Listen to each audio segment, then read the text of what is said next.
Di dunia ini, ada tempat yang secara ilmiah tidak seharusnya dihuni manusia. Suhu ekstrim, udara beracun, tanah yang membunuh, dan kondisi yang perlahan menghancurkan tubuh. Tapi entah kenapa, manusia tetap tinggal di sana. Ini bukan cerita fiksi. Ini adalah tempat nyata yang seharusnya kosong. Di planet bumi yang terlihat indah dari kejauhan, tidak semua wilayah diciptakan untuk menopang kehidupan manusia. Ilmu pengetahuan telah lama menetapkan batas-batas ekstrim yang seharusnya menjadi garis akhir bagi tubuh manusia. Suhu yang dapat membekukan organ dalam hitungan menit, udara yang hampir tak mengandung oksigen, tanah yang mengeluarkan racun alami, hingga tekanan lingkungan yang perlahan merusak fisik dan mental. Secara logika, tempat-tempat seperti ini seharusnya kosong, ditinggalkan, dan tidak pernah dihuni. Namun kenyataan di lapangan justru menunjukkan hal sebaliknya. Di berbagai sudut dunia, manusia tetap memilih tinggal di wilayah-wilayah yang oleh alam seakan ditandai sebagai tempat terlarang. Mereka bertahan bukan hanya selama berhari-hari atau bertahun-tahun, tetapi sepanjang hidup mereka. Mereka bekerja, membangun rumah, membesarkan anak, dan menjalani rutinitas normal di tengah kondisi yang setiap saat dapat mengancam nyawa. Keputusan ini seringkali bukan karena tempat tersebut aman atau ramah, melainkan karena sejarah, keterpaksaan ekonomi, keyakinan, atau sekadar kemampuan manusia untuk beradaptasi dengan hal yang seharusnya mustahil. Video ini bukan sekadar tentang lokasi-lokasi ekstrim di dunia, melainkan tentang batas ketahanan manusia itu sendiri, tentang bagaimana manusia terus menantang alam, bahkan ketika alam seolah berusaha mengusir mereka. Inilah kisah tentang tempat-tempat di dunia yang tidak seharusnya ada kehidupan di dalamnya, namun tetap nyata, dan masih dihuni hingga hari ini. Di Amerika Serikat, terdapat sebuah wilayah yang oleh manusia sendiri diberi nama yang tidak main-main, Death Valley, atau Lembah Kematian. Nama ini bukan kiasan, melainkan peringatan.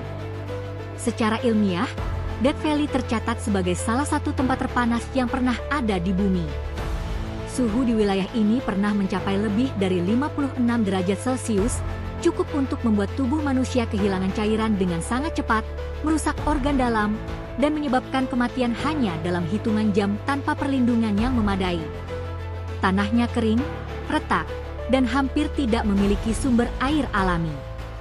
Udara panas terperangkap di cekungan lembah, menciptakan kondisi seperti oven raksasa yang menyala tanpa henti. Secara logika, tempat seperti ini seharusnya kosong, ditinggalkan, dan tidak pernah dihuni. Namun kenyataannya, manusia tetap datang ke Death Valley. Ada yang bekerja, ada yang tinggal di wilayah sekitarnya, dan ada pula yang nekat menjelajahinya. Setiap tahun, kasus dehidrasi ekstrim, kegagalan organ, bahkan kematian terus terjadi di sini. Death Valley menjadi bukti nyata bahwa ada tempat di dunia yang secara ilmiah menolak kehidupan manusia, namun manusia tetap memaksakan keberadaannya, seolah ingin membuktikan bahwa batas alam masih bisa ditantang, meski taruhannya adalah nyawa. Di wilayah timur Ethiopia, terdapat sebuah tempat yang sering disebut sebagai salah satu lingkungan paling tidak ramah bagi kehidupan di bumi, Danakil Depression. Kawasan ini berada di bawah permukaan laut dan dikenal dengan suhu ekstrim yang hampir tidak pernah turun ke tingkat aman bagi tubuh manusia. Rata-rata suhu harian di Danakil dapat melampaui 40 derajat Celcius, bahkan sebelum panas dari aktivitas geologisnya ikut memperburuk keadaan. Tanah di wilayah ini dipenuhi endapan asam, belerang, dan gas beracun yang keluar dari retakan bumi, menciptakan pemandangan yang tampak seperti permukaan planet lain.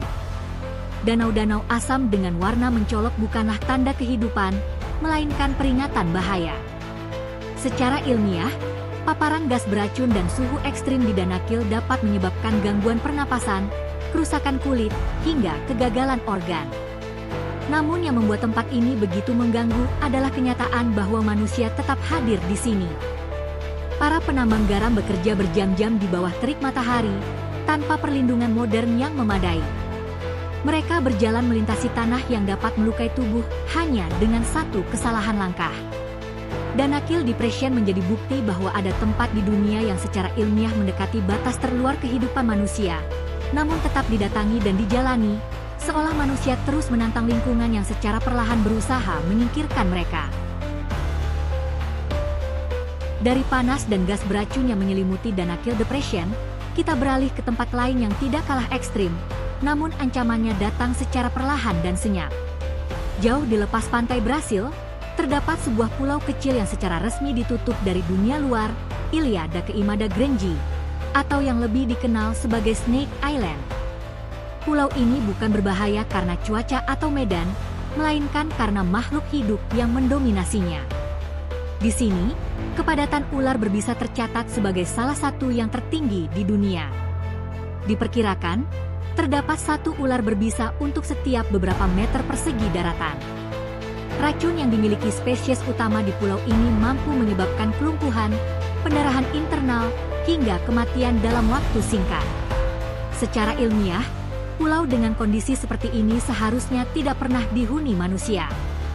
Namun sejarah mencatat bahwa manusia pernah mencoba tinggal dan bekerja di sini, dengan konsekuensi yang fatal.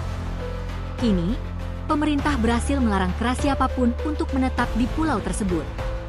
Snake Island menjadi simbol nyata dari wilayah di bumi yang secara biologis menolak kehadiran manusia, sebuah tempat di mana alam bukan hanya tidak ramah, tetapi secara aktif berbahaya bagi kehidupan manusia. Di perbatasan Venezuela, Brasil, dan Guyana, menjulang sebuah gunung kuno yang selama ribuan tahun terisolasi dari dunia luar, Gunung Roraima. Bentuknya tidak seperti gunung pada umumnya. Puncaknya datar, dikelilingi tebing curam setinggi ratusan meter, seolah terpotong rapi dan dipisahkan dari dunia di sekitarnya. Secara geologis, Roraima adalah salah satu formasi batuan tertua di bumi, terbentuk jauh sebelum kehidupan modern berkembang. Isolasi ekstrim ini menciptakan ekosistem yang benar-benar asing. Banyak tumbuhan dan makhluk hidup di puncaknya tidak ditemukan di tempat lain di dunia. Kabut tebal hampir selalu menyelimuti area ini, hujan turun tanpa pola yang jelas, dan medan licin membuat setiap langkah berisiko. Secara ilmiah, lingkungan seperti ini tidak dirancang untuk pemukiman manusia jangka panjang. Aksesnya sangat terbatas, cuacanya tidak dapat diprediksi, dan kondisi alamnya dapat berubah menjadi berbahaya dalam waktu singkat. Namun manusia tetap datang. Para penjelajah, ilmuwan, dan pendaki menantang gunung yang oleh penduduk lokal dianggap sakral dan terlarang. Gunung Roraima menjadi pengingat bahwa ada tempat di dunia yang bukan hanya sulit dijangkau, tetapi seolah sengaja dibiarkan terpisah dari kehidupan manusia, menjaga rahasia alamnya sendiri. Tempat-tempat ini membuktikan satu hal yang sering kali kita lupakan, bahwa tidak semua bagian bumi diciptakan untuk kehidupan manusia. Dari panas mematikan Death Valley, lingkungan beracun Danakil Depression, pulau yang secara biologis menolak manusia seperti Snake Island, hingga Gunung Roraima yang terisolasi dari dunia modern, semuanya menunjukkan batas nyata antara kemampuan manusia dan kekuatan alam. Namun meskipun alam seolah memberi peringatan, manusia tetap datang, bertahan, dan terkadang memaksakan keberadaannya. Bukan karena tempat-tempat ini aman, melainkan karena rasa ingin tahu, kebutuhan hidup, dan dorongan untuk menaklukkan batas yang terlihat mustahil. Dunia ini tidak selalu masuk akal. Ada tempat-tempat yang seharusnya tidak pernah ada. Tapi nyatanya nyata. Jika masih banyak hal yang belum kita pahami, mungkin dunia ini jauh lebih misterius dari yang kita kira. Ini sejak kala tempat fakta dan kejanggalan bertemu.